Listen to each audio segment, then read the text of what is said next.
Hi everyone, it's Devorah Katz from Holocrums.com. Thanks to Adina Sokoloff, who has taught us how to raise some helpful and respectful children. And hopefully we can take some of those ideas and move them on into the ideas of Pesach and the Pesach Seder. So thanks to Adina at ParentingSimply.com. And of course, thanks to the OU, who is generously sponsoring this event. Even though it's only 2 weeks before Pesach, I really feel like we're in the thick of things already, which is a little bit surprising because I like to sort of hold off on my panic until a little bit closer to the holiday. But something like Pesach, especially the Seder, really gives us this sense of truly an important moment. We talk often about teachable moments, right? Your kid comes home from school and has just had, a fight with a friend or a fight with a sibling. And so we take that moment and we say, how are we going to use this moment as a teachable moment? How can we get lessons across? And the truth is that the Seder is really all about teachable moments. It's one of the few times that we actually say that ideally, what we are doing is we are creating this scenario that is only about teachable moments.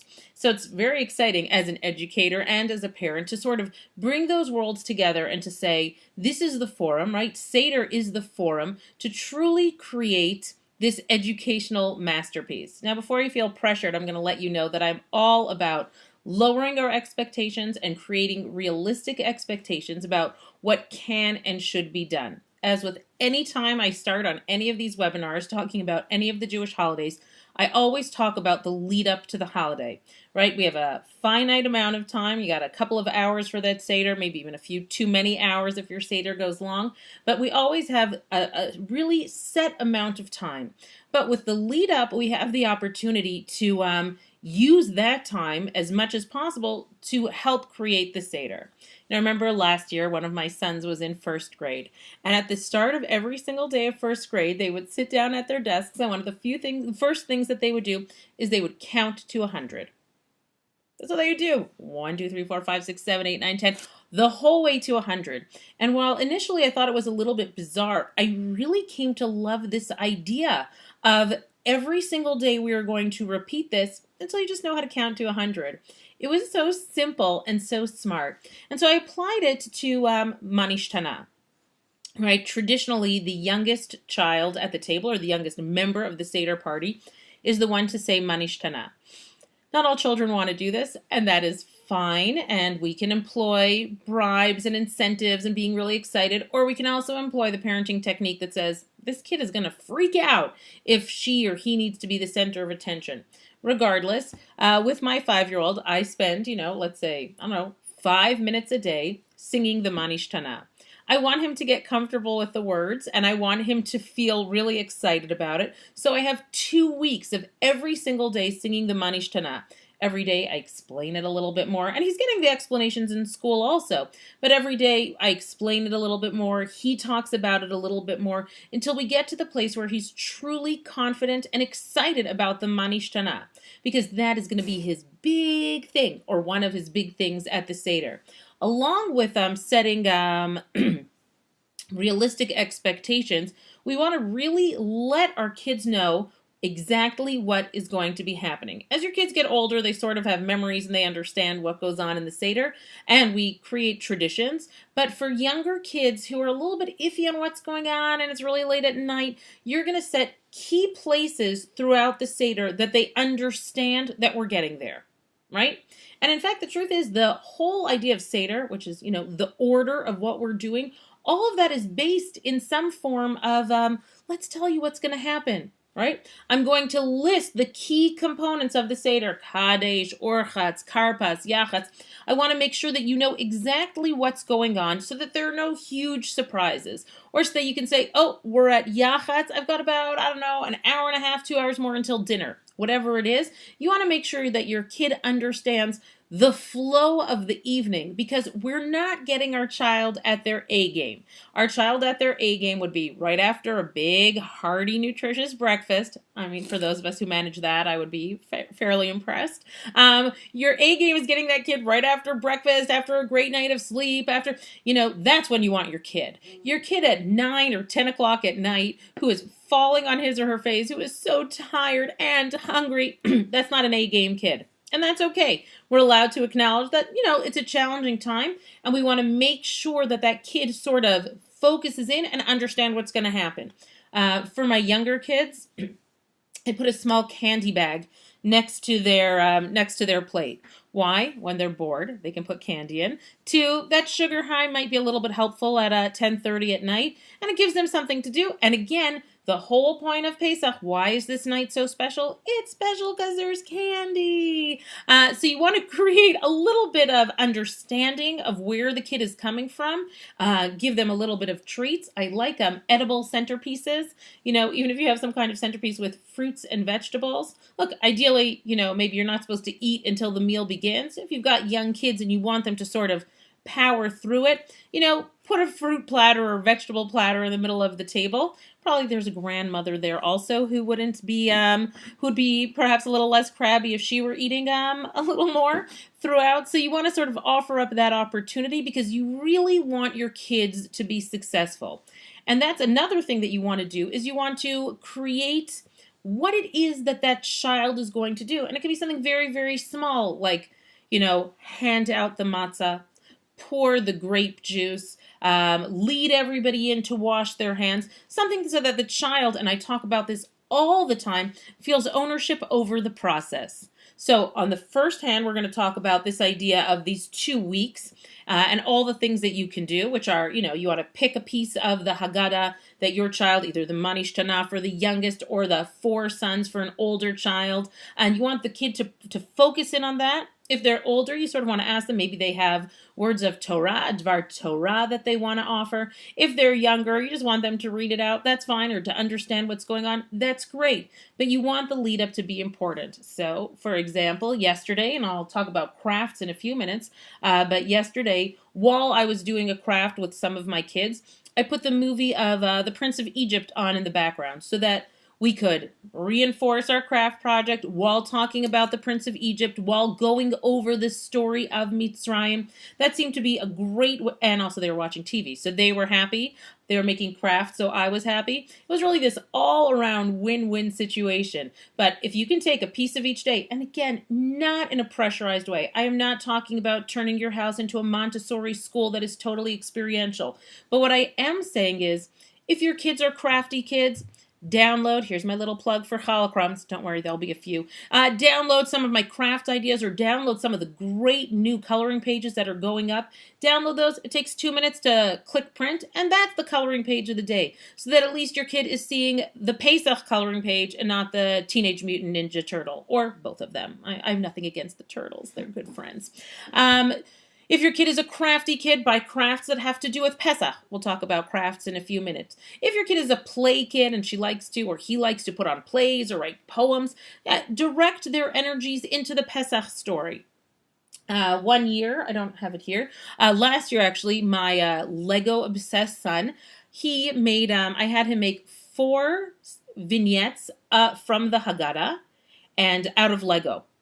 And then because we were traveling for Pesach, we took pictures of each of the Lego scenes that he made.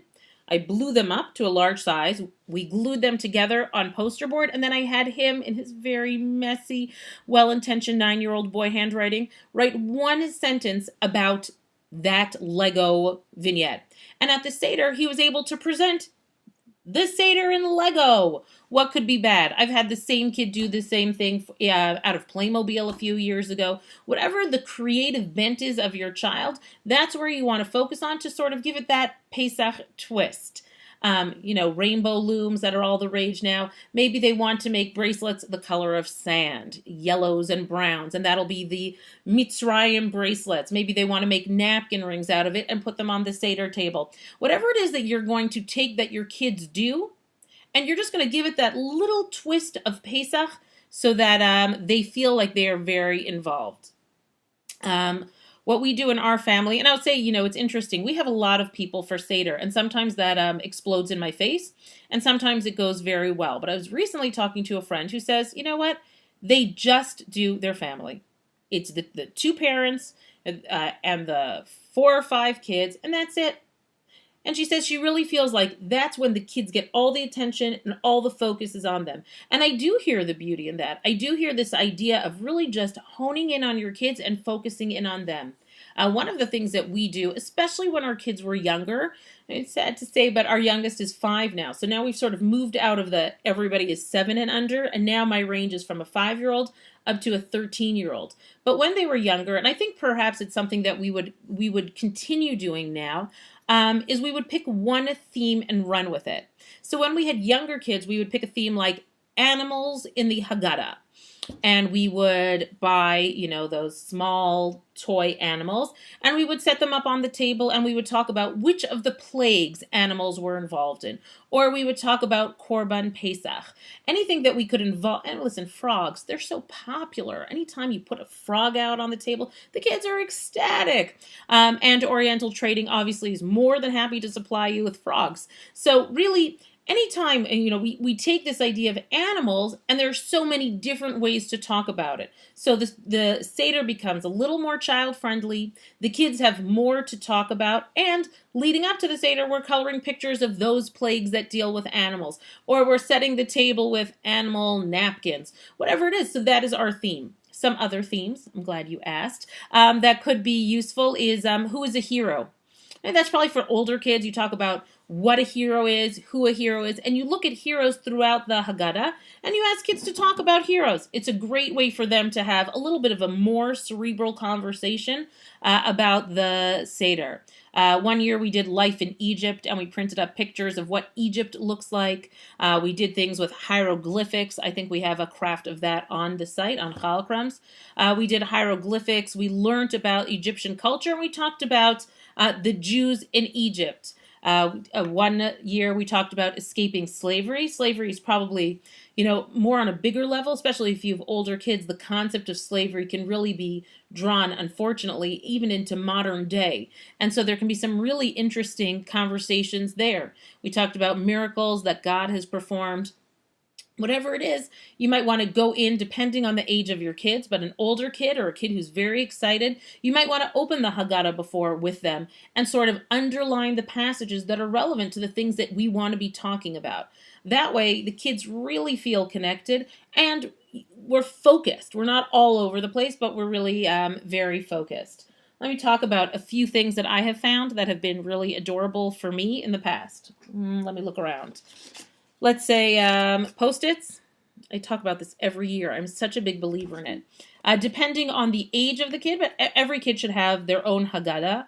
Even little kids, they're coloring book Haggadahs or Haggadot with tons of pictures in it. Whatever it is, I put Post-its through it with little messages to the kids, depending on who the kid is. You know, my older kid, I'll say, Yael, get ready for your Dvar Torah. We can't wait to hear it. It's coming up right after this passage. To a younger kid, I might say, 3 more minutes and we're going to eat. Don't worry. Or to even another kid, I would say, hand me this Post-it to get a secret treat. So that they're engaged in the Haggadah. They're flipping pages. They don't know that I put Post-its in. Well, now my kids do because I do it quite frequently. But they don't know that the Post-its are in.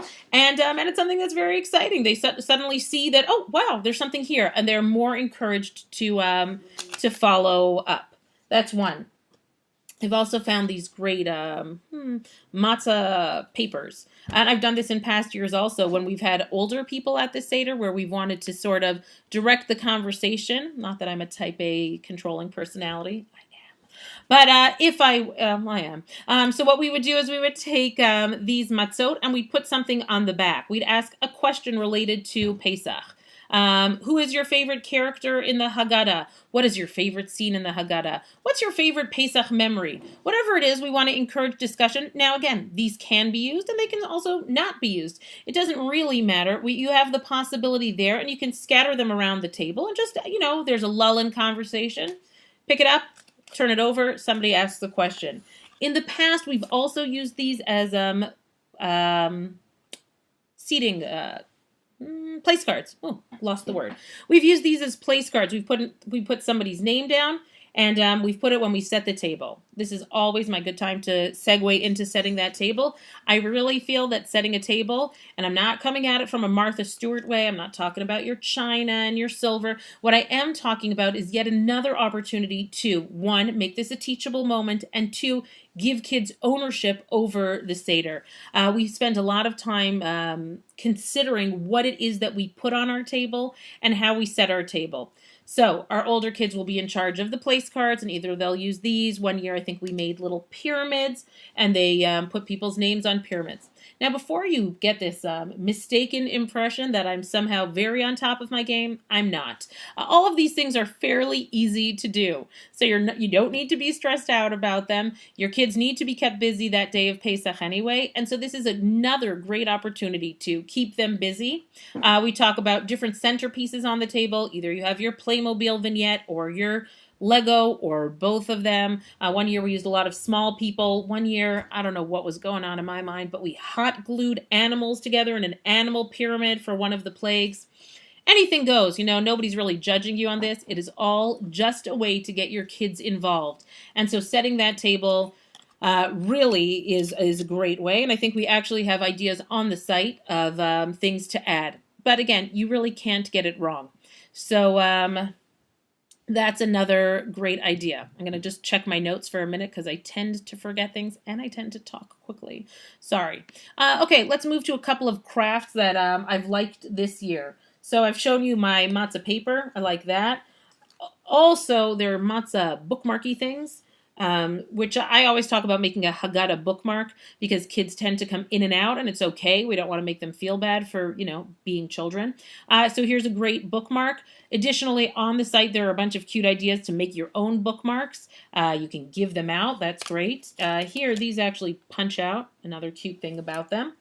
My son came home with a great craft from school, and we've sort of changed it up and made it a little bit older friendly. I'm going to show you over here. Okay. You're going to take a piece of cardboard.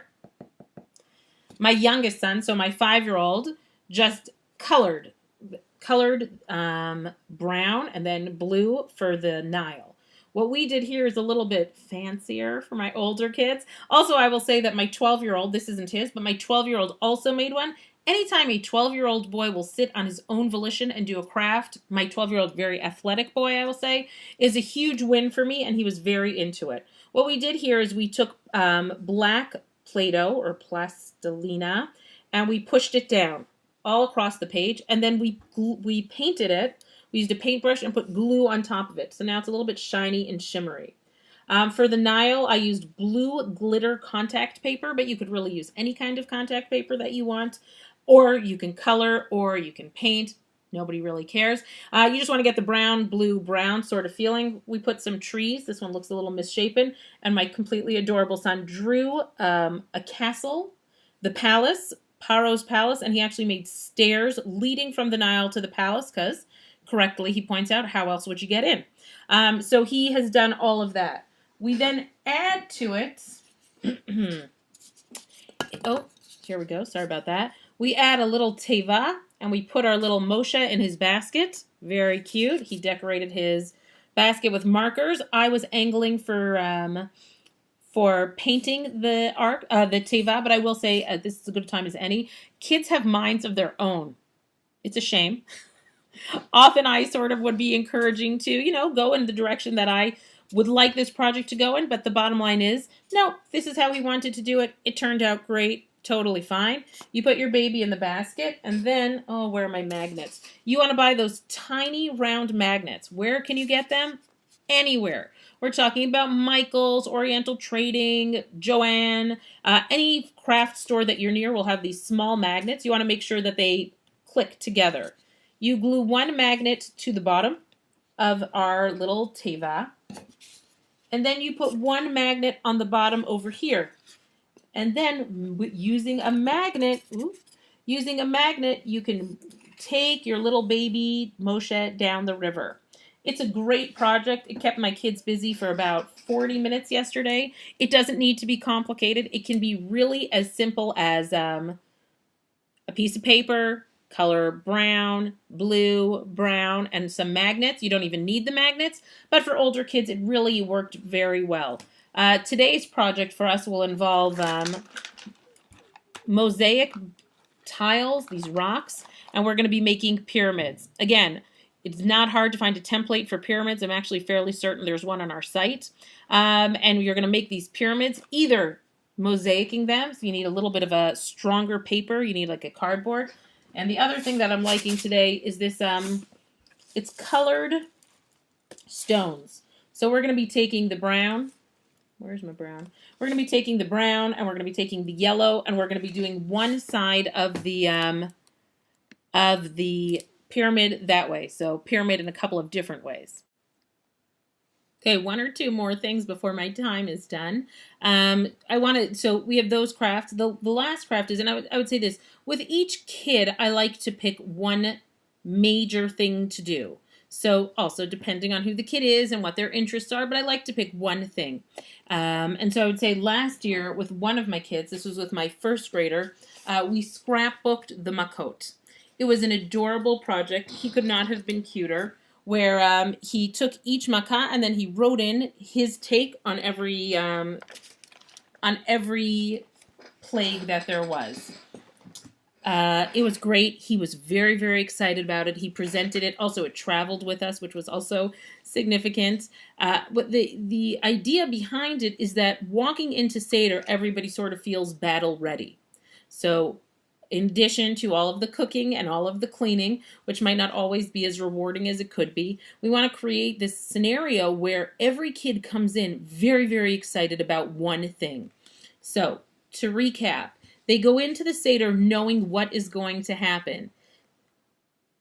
You know, Abba is going to do this, Grandpa is going to do that, then you are going to do this, and I am going to do that, so that they have a game plan. All right, think of those football coaches that make X's and O's for things that I don't understand. That's what we want to have for them. That's the scenario. We want them to go in knowing what's going to happen. Then we want them to know what they are going to do, what their contributions are. You're going to say Manishtana. You're going to talk about the 4 boys. You are going to talk about the plagues. For older kids, you want to perhaps develop a bigger question, a bigger themed question that they can focus on throughout the night. Sometimes, not always, but sometimes I match up an older member of the family with a younger member of the family. If you've got older cousins coming or aunts and uncles, grandparents, maybe have them have a one-off camera or Skype conversation about something that they are going to present together. The more invested everybody is in the Seder, really the more significant it becomes. Having said all of that, we are essentially bringing young children to a late night party where everybody talks a lot, and the food comes out really, really late when no one is hungry. So we sort of need to take that into account when we talk about our kids, and we need to help them be the best child they can be at 11:30 at night. And part of that help is creating, again, realistic expectations.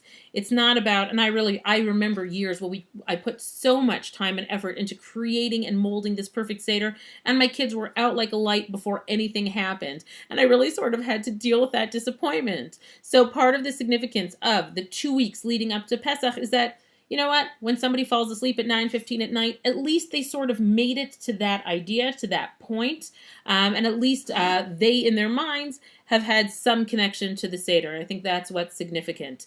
Essentially, when we step back from all of the external pressures of Seder, it really is a time of family getting together, of sitting around a table, of talking and of interacting with each other, and of focusing in on, you know, past histories, past traditions. And that's what makes it so important. And regardless of what happens, how it happens, when it happens, it can be very, very successful. I wish you all a wonderful Seder. Of course, Holocaust is there to help you out. Devorah, Kaye@gmail.com, is always happy to take any comments or questions you might have. Thanks to Adina. Thanks, of course, to the OU. And have a wonderful, wonderful Pesach. Bye.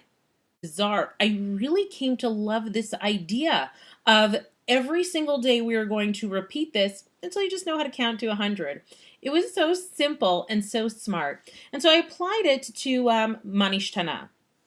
Right? Traditionally, the youngest child at the table, or the youngest member of the Seder party, is the one to say manishtana. Not all children want to do this, and that is fine, and we can employ bribes and incentives and being really excited, or we can also employ the parenting technique that says, this kid is going to freak out. Hi everyone, it's Devorah Katz from Holocrons.com. Thanks to Adina Sokoloff, who has taught us how to raise some helpful and respectful children, and hopefully we can take some of those ideas and move them on into the ideas of Pesach and the Pesach Seder. So thanks to Adina at ParentingSimply.com, and of course thanks to the OU, who is generously sponsoring this event. Even though it's only 2 weeks before Pesach, I really feel like we're in the thick of things already, which is a little bit surprising because I like to sort of hold off on my panic until a little bit closer to the holiday. But something like Pesach, especially the Seder, really gives us this sense of truly an important moment. We talk often about teachable moments, right? Your kid comes home from school and has just had, a fight with a friend or a fight with a sibling. And so we take that moment and we say, how are we going to use this moment as a teachable moment? How can we get lessons across? And the truth is that the Seder is really all about teachable moments.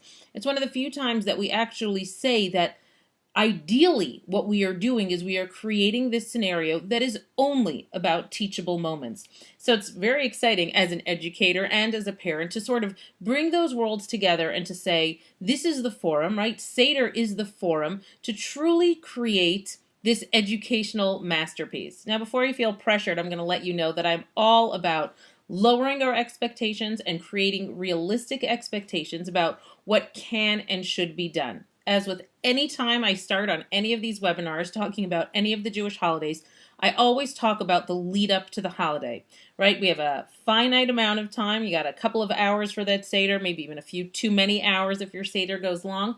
But we always have a really set amount of time. But with the lead up, we have the opportunity to use that time as much as possible to help create the Seder. Now, remember last year, one of my sons was in first grade, and at the start of every single day of first grade, they would sit down at their desks, and one of the first things that they would do is they would count to 100. That's what they would do. 1, 2, 3, 4, 5, 6, 7, 8, 9, 10, the whole way to 100. And while initially I thought it was a little bit